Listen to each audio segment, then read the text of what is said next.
Porque tenemos, me dicen, conectado a un entrevistado que fue un pedido personal, nuestro productor, al gran Danny Friedman, hacedor de todo, que después de ver una entrevista realmente no solo me conmovió, sino que me dio mucha admiración desde lo intelectual. Así que dije, ojalá este programa sirva para poder hablar tranquilo con alguien que me pareció muy interesante. Así que lo saludo al doctor Federico Storani. ¿Lo tenemos ahí? Sí, ¿qué tal? Buenas noches. Muchísimo gusto en hablar con ustedes. Buenas noches. Muchas gracias, Franco Capello y contador, Roberto Carqueve, quien le habla. Somos profesionales en ciencias económicas en un programa que habla de gestión para emprendedores, para gente de negocio, y que obviamente la política nos impacta y lo que nos pasa como personas en medio de la pandemia. Y viendo la excelente entrevista que le hizo Romina Mendel, yo no lo conocía, conocí su historia y la verdad me gusta su visión aparte como dirigente político, como persona experimentada, ¿no? Usted que ya tiene algunos abriles en el lomo, ¿cuál es su lectura? Como se dice habitualmente, ya no me cocino en el primer hervor, pero bueno. Pero hay una garantía que va a salir sabrosa la sopa, así que... Bueno. Digo, yo veo que ha vuelto a la política y eso que ya después, si usted quiere, vamos a hablar de lo personal, ¿no? Hay que ser Federico Storani y estar con ganas de volver a la política y meterse en el barro, por lo menos así lo vemos los que no estamos en política. ¿Desde dónde saca esa motivación? ¿Qué lo está esperanzando? ¿Ve algo en el panorama que le parece que hay algún tipo de salida? Mire, para ser franco, nunca me había retirado de la actividad política. Lo que sí es cierto es que había decidido tener menos exposición pública. Y la pregunta correcta de por qué qué es lo que me motivó es que me pareció necesario hacer un aporte más visible, más público, toda vez que me parece que estamos estancados en algunas discusiones que son muy estériles, que no conducen a nada, que es mucho grito y pocas nueces, para tratar de intentar de volcar mi experiencia con toda modestia y la de muchos otros que nos hemos entusiasmado para que recuperemos algunos instrumentos que son fundamentales para la democracia, como algunos partidos políticos con historia, con tradición, que recuperen su identidad, que vuelvan a ser un imán de atracción a aquellas reivindicaciones específicas de los sectores que se pretenden representar, algo tan elemental como eso, y que en vez de profundizar las grandes diferencias que en este momento se plantean, que en realidad son pequeñas, tratemos de encontrar coincidencias que se traduzcan en denominadores comunes, políticas de Estado, que permitan superar una situación tan crítica como la que hoy vive nuestro país. Quienes nos iniciamos y actuamos mucho tiempo en política con mucha pasión, estuvimos motivados por eso, y en mi caso ahora más que nunca, en el sentido de que no aspiro a ninguna situación personal, simplemente a hacer un aporte desde la experiencia y de lo mucho que justamente he recibido. Y desde ese lugar que se plantea, ¿no se siente que va a quedar medio solo? No, como le acabo de decir, la verdad que hicimos un repaso de la vieja banda. Bien. Hicimos y somos un montón. ¿A quién considera banda? O sea, si usted tiene que armar el picadito, dice, ¿a quién pongo mi equipo? ¿A quién llama ¿a quién pone el equipo sabiendo que Raúl Alfonsín ya no está, que sería la 10 de capitán, justamente, ¿no? A muchos de los que fueron integrantes de la llamada Junta Coordinadora Nacional de la Juventud Radical, de los que pasaron por distintos ámbitos, que lo hicieron con gestiones muy exitosas, con trayectorias muy honestas, muy honradas, muy públicas, y además con mucha eficiencia, y además que, sobre todo, son creativos, son capaces de aportar ideas, y en eso hay amigos, sin exagerar, en todo el país, en particular en la provincia donde yo vivo, en la provincia de Buenos Aires, en la ciudad de La Plata, pero también, por ejemplo, hace una semana estuve en Neuquén y me reunía allí con algunos de los veteranos militantes de aquella época que están nuevamente con el mismo entusiasmo y que quieren también hacer un aporte. No sé, obviamente que se acuerda. Había algo que hacía muy bien el radicalismo en su época, que era como armar un gabinete paralelo donde en vez de hacer este ruido, que por eso yo le digo que a lo mejor queda solo, porque hay gente que prefiere más el ruido, y cuando uno va, ¿qué propones? No lo pueden sostener, pero como que el radicalismo se jactaba de tener un buen equipo siempre de profesionales, gente a veces hasta del sector universitario o privado, que tenía como un paquete de propuestas, esté en el gobierno o no, y siempre era como un motor donde el aporte se hacía desde ahí. Y creo que eso se ha ido perdiendo, ¿no? Como que hay una falta de libro o una falta de expertise que ha sido reemplazado por gente de cámara o gente que ha ido siendo cooptada por otros lugares de poder. Bueno, es muy cierto eso, y eso es una de las razones que nos convocan nuevamente.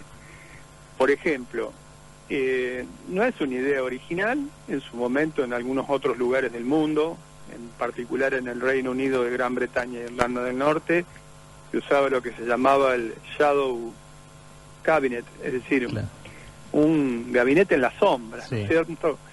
Que no solamente tenía la posibilidad cuando estaba en la oposición de hacer críticas, sino de formular propuestas alternativas para intentar seducir a quienes no lo habían acompañado en su momento con una mayoría para convertirse en mayoría. De eso se trata justamente la democracia que se basa en la legitimidad del principio de la soberanía popular. La soberanía popular se constituye con mayorías y minorías, con todos. Y por supuesto que existen diversidades, porque existe pluralismo que hay que respetar, pero se pueden rescatar ideas comunes. Desde mi punto de vista es fundamental pensar en esa dirección. Y para poner, por ejemplo, una agenda, nosotros hace rato que venimos batiendo el parche sobre la necesidad de que haya un consejo político, económico y social. No el que ha hecho el actual gobierno, que es muy dependiente y un apéndice del Poder Ejecutivo, sino uno, por caso, que tenga toda la fuerza y la legitimidad de ser sancionado por una ley del Congreso. Porque si sale por una ley del Congreso tendría una fuerte legitimidad, y además existen antecedentes legislativos de radicales, de socialistas, de peronistas mismos, que han intentado conformar consejos económicos sociales constituidos por sectores de la producción, del trabajo, de las universidades nacionales, de los diferentes credos religiosos y de nuevos actores sociales que se han ido incorporando en este tiempo.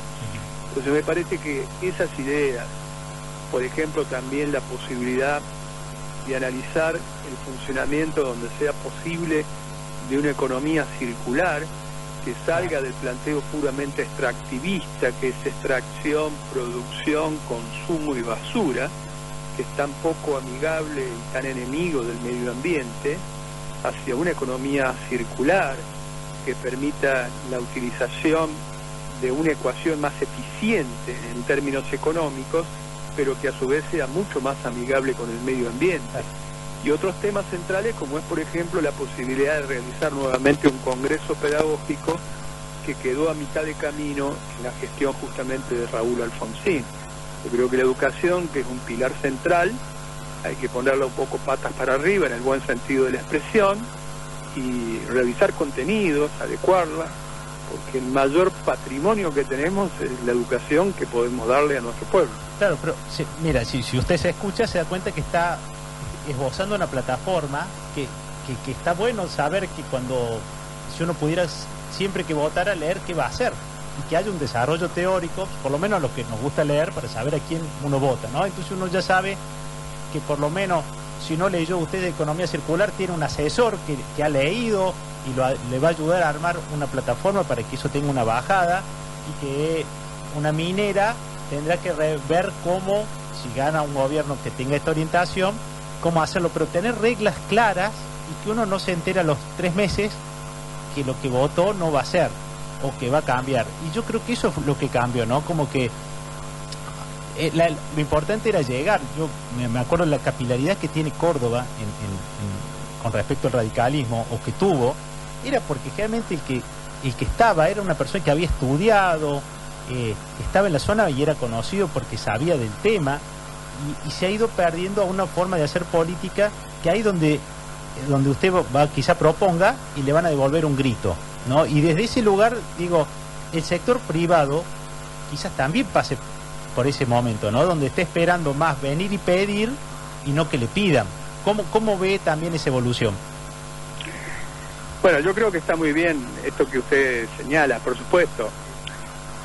Yo creo que hay que conciliar lo que es una actividad privada lo más dinámica y eficiente posible, con un mercado que funcione con reglas claras y con un Estado que sea capaz de fijar esas reglas con total y absoluta transparencia. Yo no creo que el Estado lo deba abarcar todo, pero sí creo en un instrumento, por ejemplo, que ha sido abandonado, hablando de ustedes que son economistas, que es la posibilidad de planificar indicativamente, es decir, la planificación indicativa, que no tiene que ver con el intervencionismo que nos presentaron como un gran cuco, sino indicar qué sectores, conforme a un plan matriz de desarrollo que queremos hacer para nuestro país, pueden ser indicados para ser favorecidos, desde cuestiones muy menores, como puede ser ofrecer el conocimiento, la diplomacia, la llegada que un Estado pueda tener y que no puede tener a lo mejor un pequeño y mediano empresario, hasta las tecnologías que pueden darse en el Instituto Nacional de Tecnología Industrial o de Tecnología Agropecuaria, por caso, que son instituciones del Estado. Todo eso hay que darle armonía para que se potencien. No es tan difícil, en algunos momentos eso se ha logrado, y de mi punto de vista es lo que hoy se carece. Hoy se plantea simplemente de qué manera oponerse, y algunos solamente se plantean una oposición para quedar en lugares de confort que simplemente sean cargos legislativos, sin ningún tipo de otra responsabilidad más que no sea realizar una sesión cada tanto, y sin la posibilidad de propuestas alternativas que vayan marcando un camino que recree la esperanza. Otro gran tema, por ejemplo, es la cuestión de la descentralización de los grandes centros urbanos. Hoy el Banco Mundial informa, por caso, que las concentraciones urbanas en el mundo rondan en un 54%, pero en América Latina superan el 80%. Las megaciudades, esto del AMBA, por ejemplo, el crecimiento exponencial que también ha tenido una ciudad como la ciudad de Córdoba, o Rosario y el Gran Rosario, o San Pablo, que es impresionante, o México, no son viables si no hay una política que plantee una descentralización que sea adecuada, que genere infraestructura, que genere también una situación más amigable con el medio ambiente. Porque los grandes centros urbanos son también fermento de problemas, ¿no? Como enfermedades sociales, adicciones, promiscuidad, y todas las cosas que ya hemos conocido. Le hago 3 preguntas y medio como ping-pong, usted me las va contestando lo que se le viene, ¿no? Lo primero, cuando ve el radicalismo hoy, piensa y siente ¿qué? No, siento que está todavía años luz de esto que estamos proponiendo, pero también, para no hacer tan ping-pong, digo que tenemos una expectativa. Nosotros estamos apoyando una figura que se está proyectando, como la de Lustó, que critica pero propone. Ajá. Y por lo tanto nos parece que allí hay un exponente interesante para el radicalismo. ¿El radicalismo sin PRO o con el PRO? Yo creo que una regla de oro es que si una crisis es larga y prolongada en el tiempo y muy profunda, se requiere ampliar la base de sustentación. Por lo tanto, no echo a nadie ni rompo nada, pero sí ampliar la base de sustentación. Bien. Cuando lo ve a Alberto Fernández, no sé, generacionalmente con usted, creo que Alberto Fernández es más joven, estuvo en la Facultad de Derecho, a lo mejor se han cruzado en algunos pasillos, ¿lo conoció? ¿Es tan distinto el Alberto de ahora con el Alberto que parecía que venía a conciliar? ¿Cree que los desbordó la situación o era lo que esperaba?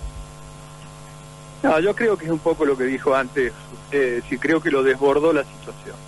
Porque fíjese que en el primer discurso inaugural del periodo ordinario de sesiones, él planteó la posibilidad de un Consejo Económico Social por ley, que era una idea que nosotros veníamos planteando hace 3 años y que incluso yo lo había hablado personalmente con él en alguna oportunidad.